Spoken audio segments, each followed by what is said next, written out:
Today I am taking a look at the induction heater. So we can't see this does come with a plastic case. Always a handy thing to have. Can't see that is 110 volt, 1300 watts. So that should plug into a standard household outlet.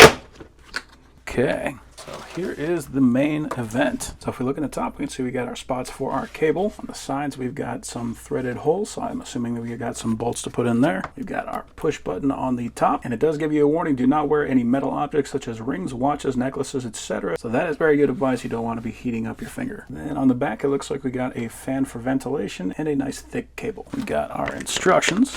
Says that is a 6.5 amp rated current for 1300 watts, and that will heat up to 800 degrees Celsius or 1472 degrees Fahrenheit. So that is quite hot. It says 4 to 40 seconds. Now this does come with a handful of different coils. This one is a freeform coil, and it says if you're going to use that, you want to wrap it around about 4 or 5 turns in order to form a coil. So if you just got a pipe or something like that, then just bend that around a couple of times in order to get the size that you need. So we've got 2 of the freeform coils. We have 2 coils. I'm just going to measure the inner diameter, so that is about 7/8. So you can fit that over a 7/8 bolt or nut. We got 2 that are a little over a ½ inch, so you can maybe call that 7/16. Got 2 that are about 1 1/4 and 2 that are about 1 1/2. So very nice variety in that kit. So that is nice. We don't have to worry about carrying any tools with us. All we're going to do is thread that into the side, and that will hold our coil into place. You can kind of see the copper as it enters in there. You want to try to grab as much of that as you can.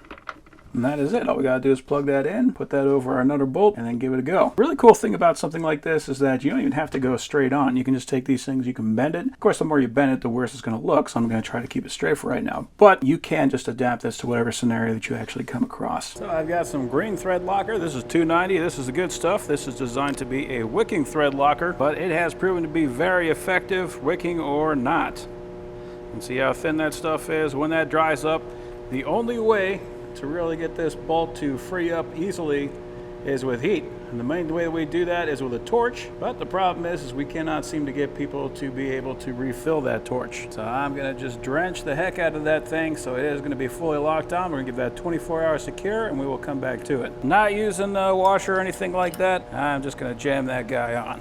It has been 24 hours, and this is cured. And that is on there pretty good. Set that guy on there and pull the trigger. That's quick. I'm already starting to see some smoke coming off of there. We are getting a lot of smoke out of that guy.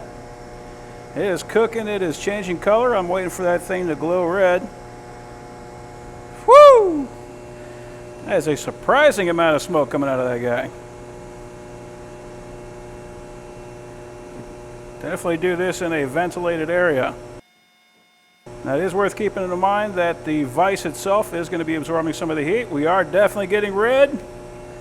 Pull that guy off. I'm going to let the fan keep on running because we want to pull the heat out of there. And let's see what we got.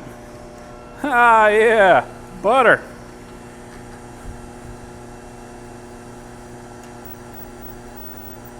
Sweet. So yeah, no more torch. We don't have to worry about going and refilling our gas. Basically, as long as we've got power, we can heat these guys up and break them free. That is awesome. That actually worked way better than I was expecting it to, and a lot faster than I was expecting it to. It went red hot. I don't know, I'm going to put the timer on there so you can see, but that was not bad at all.